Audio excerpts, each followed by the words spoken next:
नमस्कार व्यापारी मित्रों, CA Pritam Batra, Nagpur. BNB law update, GST आज तक, इसमें आपका बहुत स्वागत है। आज जो विषय मैं लेके आया हूं ना, वो ना जीएसटी है ना कुछ और है।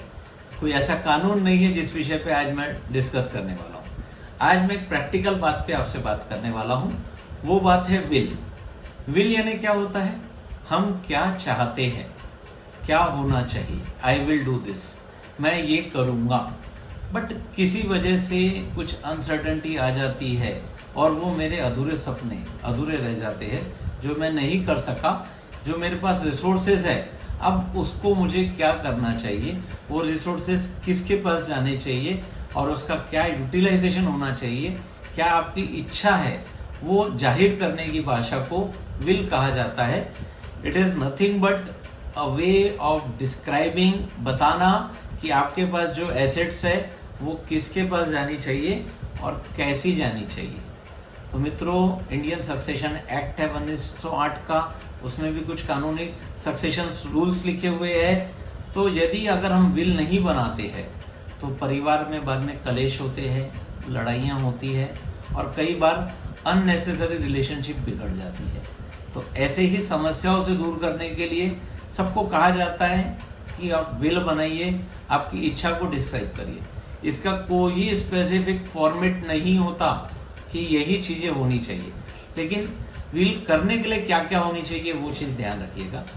विल कभी भी एक साउंड माइंड व्यक्ति के द्वारा, यानी जिसको कोई मेंटली कोई बीमारी नहीं है, उसको कोई प्रेशर नहीं है, उसने ये विल बनानी चाहिए, तभी वो विल वैलिड है। विल कभी भी वॉलंटरीली बनानी चाहिए, किसी के प्रेशर पे आके कि मुझे ये कर दो, और उस प्रेशर में अगर बनाई गई विल है तो उस पर लीगली चैलेंज हो सकता है, उसको एक्सेप्टेबिलिटी नहीं मिलेगी। तो विल कभी भी साउंड माइंड के द्वारा वॉलंटरी बनानी चाहिए। अब उसमें केयर क्या करनी चाहिए, केयर क्या होनी चाहिए विल बनाते वक्त में, वो आज विषय को मैं यहाँ कवर करने वाला हूँ। विल बनाने से फायदे तो आप समझ गए कि आगे में परिवार में आने वाले डिस्प्यूट्स को या डिस्ट्रीब्यूशन ऑफ एसेट्स को खत्म होने का, यानी जो क्राइसिस आते वो खत्म हो जाते। अब उसको बांटते वक्त बनाना कैसे है? सबसे पहले तो विल बनाने के लिए साउंड व्यक्ति के द्वारा लिस्टिंग ऑफ एसेट्स, उसके पास जितनी एसेट्स है, जितने अधिकार है, उसकी लिस्ट बना लेनी चाहिए। एसेट बनाते वक्त ब्रॉडली दो टाइप के एसेट्स हम मैनेज करते हैं। एक होता है इलेक्ट्रॉनिक एसेट्स, एक होता है फिजिकल एसेट्स। इलेक्ट्रॉनिक एसेट्स क्या होता है भैया? इलेक्ट्रॉनिक एसेट्स यानी क्या हो गया? मोबाइल, टीवी, कंप्यूटर, इसको इलेक्ट्रॉनिक एसेट्स बोला जाएगा क्या? नहीं। इलेक्ट्रॉनिक एसेट्स यानी वो होती है जो एसेट्स हम फिजिकली अपने हाथ में कंट्रोल नहीं रखते, वो कहीं पे पास कस्टोडियन के पास सेफ होती है। जैसे कि हमारे शेयर म्यूचुअल फंड के इन्वेस्टमेंट, ये हमारे पास रिलायंस का शेयर है, इसका शेयर है, उसका शेयर है, ये क्या फिजिकली हमारे हाथ में नहीं होते, हमारे डीमेट अकाउंट्स में होते हैं। हमारे म्यूचुअल फंड में पैसे डले होते हैं, 50 लाख, 20 लाख, 1 करोड़ रुपया, ये हमारे म्यूचुअल फंड के पैसे हैं, वो हमारी इलेक्ट्रॉनिक एसेट्स हो गई।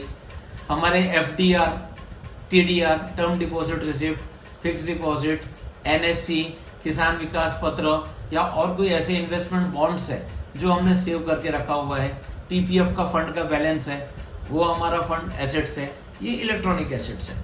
थर्ड है हमारा करंट अकाउंट, सेविंग अकाउंट का बैंक बैलेंस, जो हमारे पास अदर देन लोन के बाद में हमारे पास जो बचा हुआ बैलेंस है, वो पैसा हमारा इलेक्ट्रॉनिक एसेट्स है। इसके बाद में हमारी इंश्योरेंस पॉलिसी, हम इंश्योरेंस पॉलिसी में कंटिन्यूसली पैसा डाल रहे हैं, वो पैसा वहाँ जमा हो रहा है, जो हमारे ना चाहते हुए भी, जो भगवान की दी हुई बात है कि मृत्यु तो बिल्कुल शाश्वत है और ये होना ही है, जो हमारे मृत्यु के बाद हमारे किसी भी असेसी, हमारे किसी भी रिप्रेजेंटेटिव को मिलने वाली है, तो वो एक होती है इंश्योरेंस पॉलिसी। तो ऐसे 4-5 टाइप की इलेक्ट्रॉनिक एसेट्स है। उसके बाद में फिजिकल एसेट्स है। फिजिकल एसेट्स में दो टाइप के हो जाते हैं, एक होता मूवेबल, एक होता इमूवेबल। मूवेबल तो वो हो गई, चलो मूवेबल में क्या हो जाता है?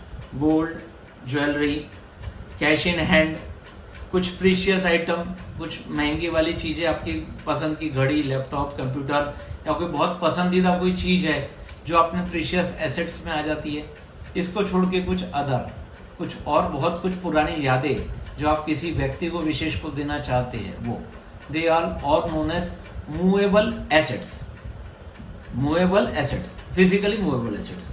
इसके बाद में फिजिकल इमूवेबल एसेट्स कैसे होती है? प्लॉट हो गया, शॉप हो गया, बिल्डिंग हो गई, फैक्ट्री हो गई। कुछ जगह पे आप खुद ओन करते, कुछ जगह पे आप सिर्फ शेयर होते हैं, आपको आपके दादा से मिली है, आप उसमें एक हिस्सेदार हो। अब वो हिस्सा आप किसको देना चाहते? आप वहां पूरे मालिक नहीं हो, आप वहां पे हिस्सेदार हो। आप कोई पार्टनरशिप फर्म में हो, वहां एसेट्स है, वहां पे आप एक हिस्सेदार हो, तो ऐसी एसेट्स को भी आपको डिस्ट्रीब्यूट करना है। तो first of all listing of all the assets, इसमें ध्यान रखिए कोई भी एसेट छूटे नहीं, और ये एसेट्स आप समय समय पे रिव्यू करते रहे। रिव्यू कैसे करें? आज आपने बिल बनाई है, एक साल बाद उसको रिव्यू करें कि ये सारी एसेट्स है, कि इसमें कुछ बढ़ गई, कि इसमें से कुछ कम हो गई।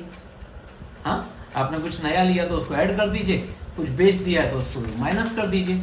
तो listing of all assets and updating of all assets, एक काम ये करना है। दूसरी बात है चूजिंग ऑफ बेनिफिशियरी, किसको आप क्या देना चाहते हैं इसका आप डिसाइड करिए, बिना किसी प्रेशर के, बिना किसी चीज के आप उसको डिसाइड करिए। चूजिंग ऑफ बेनिफिशियरी करिए, ये एसेट्स इसमें इसको इतना, इसको इतना, इसको इतना, ये ऐसा ऐसा डिस्ट्रीब्यूट करने वाले हो, आप वो कर सकते। उसके बाद में अपॉइंटमेंट ऑफ एग्जीक्यूटर। एग्जीक्यूटर क्या होता है? एग्जीक्यूटर होता है कि ये विल को एग्जीक्यूट कौन करवाएगा, कौन किसको जिम्मेदारी दे रहे कि भाई ये प्रॉपर बटे। ये जरूरी नहीं है कोई एक बंदा हो, ये एक से ज्यादा भी हो सकते हैं जो एग्जीक्यूटर बन के काम करेंगे और इस विल को एग्जीक्यूट करेंगे, एसेट्स को डिस्ट्रीब्यूट करेंगे। उसके बाद में विल में एक चीज जरूरी है वैलिडिटी के लिए, वो होती है विटनेस। जब भी आप विल बनाए, विल को 2 विटनेस की साइन जरूरी होती है। ये विटनेस सिर्फ ये चीज को वेरीफाई करते हैं कि आपने एक साउंड माइंड में वॉलंटरीली ये विल को साइन किया है। विटनेस को विल पढ़ना चाहिए या विल पढ़ा के करना चाहिए, ये कोई कानून नहीं है। विल विटनेस सिर्फ साइन करेगा कि ये साउंड माइंड में वॉलंटरीली ड्राफ्टेड की हुई विल है, बस इतना ध्यान रखिए। उसके बाद में रिव्यू एंड अपडेट करिए हर बार विल को। रिव्यू अपडेट कैसा होता है? आपके घर में शादी हुई, एक बंदा बढ़ गया, बच्चा हुआ, एक बंदा बढ़ गया, उसको शायद बेनिफिशियरी बनाना है, नहीं बनाना है। किसी की, आपके पहले किसी की डेथ हो गई, अगर वो बेनिफिशियरी था तो उसको हटाना पड़ेगा, उसकी जगह चेंज करना पड़ेगा। एसेट्स में एडिशन डिलीशन हुआ, उसको रिव्यू करना है। और ये तो हो गए पुराने जो मॉडल, पुराने तरीके की विल होती थी, ये है। आजकल एक स्टैंडर्डाइज विल होती है जिसे कहा जाता है appointment of nominee and beneficiary. मित्रों, जहां भी इलेक्ट्रॉनिक एसेट्स है आपकी, वहां पे ये काम जरूर करिए। लाइक सेविंग अकाउंट्स है, वहां जॉइंट होल्डर बना दीजिए। इंश्योरेंस पॉलिसी है, वहां बेनिफिशियरी बनाइए। एफडीआर है, वहां नॉमिनी और बेनिफिशियरी बनाइए। ऐसे हम खुद ही अपनी जब एसेट क्रिएट कर रहे हैं, तब हम through beneficiary, through nominee, through appointment of any person आप विल को एग्जीक्यूट कर सकते, अपने एसेट्स को डिस्ट्रीब्यूट कर सकते। विल बनाना एक लीगल फॉर्मेलिटी नहीं है, ये एक फोरसाइट है, एक हमारी सोच है जो, और एक जिम्मेदारी है कि हमारा a well drafted will ensure that your assets are distributed and your wishes are fulfilled in a way you want। मित्रों, ये वीडियो आपको कैसा लगा ये मैं जानना नहीं चाहूंगा। मेरा बोलना ये रहेगा कि अगर आपने आज तक के नहीं बनाया है तो कृपया विल बनाइए, उसको अपडेट करिए, मॉडिफाई करिए, और ऐसे ही वीडियो के लिए मुझसे जुड़े रहिए। कैमरामैन आशीष करंडे के साथ सीए प्रीतम बत्रा, जीएसटी आज तक। धन्यवाद।